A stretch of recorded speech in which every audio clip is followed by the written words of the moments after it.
اللہ تعالیٰ ان لوگوں کی قربانیوں کو قبول نہیں کرتا جو 3 بکرے 4 خصی لائے اور ذبح کرتے ہیں اور دکھاتے ہیں کہ دیکھو پہلے دن بھی ہم نے قربانی کی، دوسرے دن بھی کی، تیسرے دن بھی کی، لوگوں کو دکھا رہے ہیں دیکھو اللہ نے مجھے دیا تو میں اتنی کر رہا ہوں۔ اللہ کہتا ہے میرے بندو 3 نہیں 30 بکرے، 30 نہیں 300 خصی، 300 نہیں 3000 خصی ذبح کر ڈالو۔ یاد رکھنا تمہارے ان جانوروں کا خون اور گوشت ہمارے پاس نہیں آتا ہے، لن ینال اللہ لحومها ولا دماؤها، تمہارے ان جانوروں کا خون اور اس کا گوشت ہمارے پاس نہیں پہنچتا، ولکن ينظر، اللہ فرماتا ہے ولکن ینالہ التقوی منکم، او میرے بندو میں تو تمہارے دلوں کا تقوی دیکھتا ہوں، تمہارے دلوں میں کتنا اخلاص ہے، خلوص ہے، وہ میں دیکھتا ہوں، تقوی دیکھتا ہوں۔ لوگ بیان کرتے ہیں نا، آپ نے بھی سنا ہوگا اپنے علاقے میں بہت سی تقریریں ہوتی ہوں گی قربانی کے دنوں میں، تو کہتے ہوں گے یہ حدیث لوگ بڑے شوق سے بیان کرتے ہوں گے کہ قربانی کا کتنا ثواب ہے، اللہ تعالیٰ ہر ایک بال کے بدلے میں ایک نیکی دے گا۔ مولانا لوگ بیان کرتے ہوں گے، جبکہ یہ حدیث صحیح ہے ہی نہیں۔ قربانی کے ہر بال کے بدلے میں ایک نیکی۔ صحابہ نے پوچھا اللہ کے رسول اگر بال نہ ہو، اون ہو تو، جیسے بھیڑ ہوتا ہے، مینڈھا ہوتا ہے اور اس پہ بال نہیں ہوتا تو اون ہو، تو اللہ کے نبی نے فرمایا ہر اون کے ایک ریشے کے بدلے میں ایک نیکی۔ یہ حدیث ہی نہیں صحیح۔ آپ خود بتائیے، میں غریب ہوں لیکن ایک خصی کرنے کی طاقت ہے میرے پاس، میں لے آیا۔ مولانا مجیب الرحمان صاحب بہت امیر ہیں، پیسے والے ہیں، یہ 4 بکرے لائے۔ اب میرے بکرے میں، میرے خصی میں بال، اگر ایک آئیڈیا بتا رہا ہوں، مان لیجئے 2 لاکھ بال ہیں تو ہمیں نیکی کتنی مل رہی ہیں؟ 2 لاکھ۔ اور مجیب الرحمان صاحب کے 4 بکرے ہیں، ان کے 4 بکروں میں بال ہو گئے 8 لاکھ، تو ان کو 8 لاکھ نیکی مل رہی ہے۔ یہ عقل میں بھی نہیں آتی یہ بات۔ بال کی کوئی چیز ہے ہی نہیں۔ ہمارے یہاں خلوص ہے، ہم اللہ کے لیے کر رہے ہیں، اس لیے ایک ہی کی طاقت ایک کر رہے ہیں۔ مجیب الرحمان صاحب لوگوں کو دکھانے کے لیے کر رہے ہیں، دیکھو 4 کر رہے ہیں۔ تو اب 8 لاکھ بال کے بدلے میں 8 لاکھ نیکی تو چھوڑو، ایک نیکی نہیں ملے گی، کیونکہ تمہاری نیت خراب ہے، تم لوگوں کو دکھانے کے لیے کر رہے ہو، اللہ کے لیے نہیں۔ قدغن لگا دیا، یہیں پر رکاوٹ جاری کر دی۔ سنو، قربانی کرنے سے پہلے اتنا یاد رکھنا، کر رہے ہو خلوص ہے کہ نہیں، یاد رکھنا لن ینال اللہ لحومها ولا دماؤها ولکن ینالہ التقوی منکم۔ تم جو قربانی کر رہے ہو اس کا گوشت اللہ کے پاس نہیں جاتا، اس کا خون بھی اللہ کے پاس نہیں جاتا، اللہ کے پاس تو صرف تقوی جاتا ہے۔ تم کس تقوی سے، تم کس نیت سے قربانی کر رہے ہو، اللہ نیت کو دیکھتا ہے، نیت۔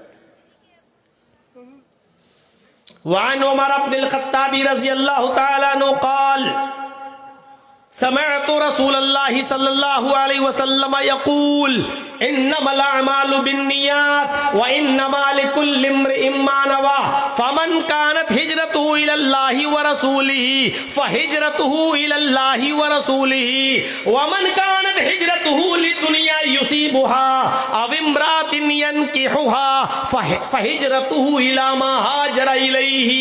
رواہ البخاری و مسلم، یہ حدیث بخاری اور مسلم دونوں کے اندر موجود ہے۔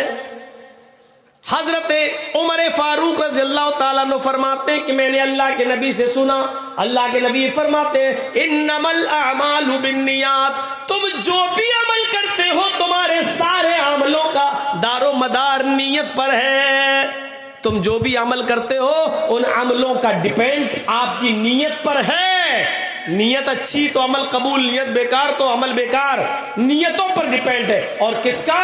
عمل صالح. نیک عمل کا دار و مدار نیت پر ہے. برے عمل پر نیت اچھی ہونے سے وہ برا عمل اچھا نہیں ہو جائے گا. گلاس بڑا خوبصورت ہے، جرجی صاحب کی نیت خراب ہو گئی، اس کی چوری کریں. لیکن ہماری نیت یہ ہے کہ ادھر جو آدمی غریب رہتا ہے اس بیچارے کے پاس پینے کے لیے کوئی برتن نہیں ہے، اس آدمی کا گلاس چرا کے میں اس کو دے دوں گا، بیچارہ پانی پیے گا، یہ تو امیر آدمی ہے، اس کے پاس تو برتنوں کی کمی تھوڑی ہے. دیکھیے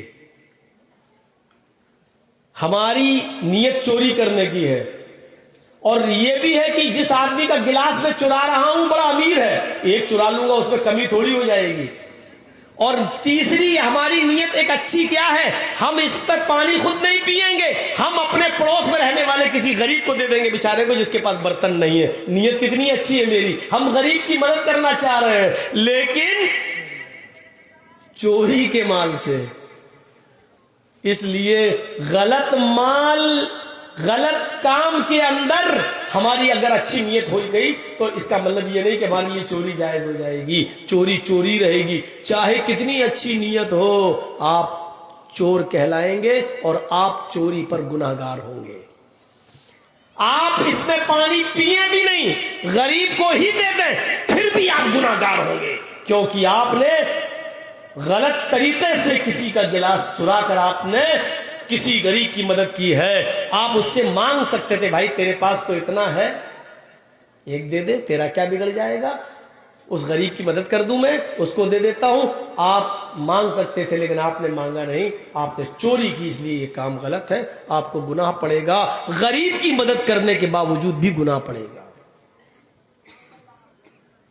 مجیب الرحمان صاحب کی جیب سے 1 لاکھ روپے چرا کے ہم پڑوس کی مدد کر دیتے ہیں، بیچارہ اپنی لڑکی کی شادی کر دے گا. ہم نے 1 روپیہ بھی نہیں لیا، اس غریب نے لڑکی کی شادی بھی کر دی، لیکن ہم ٹھنڈی سانس لے رہے ہیں، چلو بیچارے کی ایک غریب لڑکی کا گھر بس گیا. لیکن ایسا کرنے سے ہمیں ثواب نہیں ملے گا کیونکہ ہم نے غلط کام کیا ہے، اس کے ہم اس کے گناہگار ہوں گے. اس لیے اللہ کے نبی نے فرمایا، اے صحابیوں تم ہجرت کر کے مکے سے مدینہ جا رہے ہو، نیتیں اپنی صاف رکھنا. فمن کانت ہجرتہ الی اللہ ورسولہ، جس کی ہجرت اللہ اور اس کے رسول کے لیے ہوگی، فہجرتہ الی اللہ والرسول، تو اس کی ہجرت اللہ اور اس کے رسول ہی کے لیے مانی جائے گی. لیکن آئے مکے کے لوگوں، مدینے میں انصاریوں کی لڑکیاں بڑی خوبصورت ہیں، حسین و جمیل ہیں. مدینے میں انصاریوں کی لڑکیاں بڑی خوبصورت ہیں اور حسین و جمیل ہیں. تم لوگوں میں سے بہت سے لوگ ہو سکتا ہے اس نیت سے مدینہ ہجرت کرنے جا رہے ہوں کہ ہم وہاں جائیں گے اور مدینے کی انصاریوں کی لڑکیوں سے ہم نکاح کر لیں گے، یا مدینے کے انصاری بڑے مالدار ہیں، ہماری وہ مدد کریں گے، جس کے پاس 2 گھر ہوں گے وہ 1 گھر دے دے گا، جس کے پاس 2 کھیت ہوں گے وہ 1 کھیت دے دے گا، جس کے پاس 2 جانور ہوں گے بھیڑ بکری وہ 1 ہمیں دے دے گا.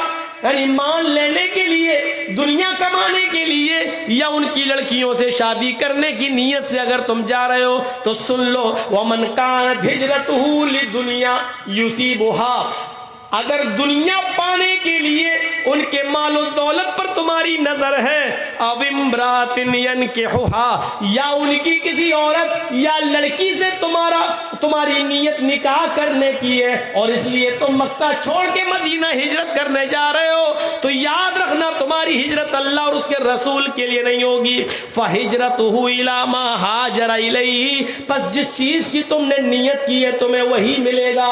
یعنی لڑکی تمہیں مل جائے گی، مال و دولت تمہیں مل جائے گا، لیکن تمہاری ہجرت اللہ اور اس کے رسول کے لیے نہیں مانی جائے گی.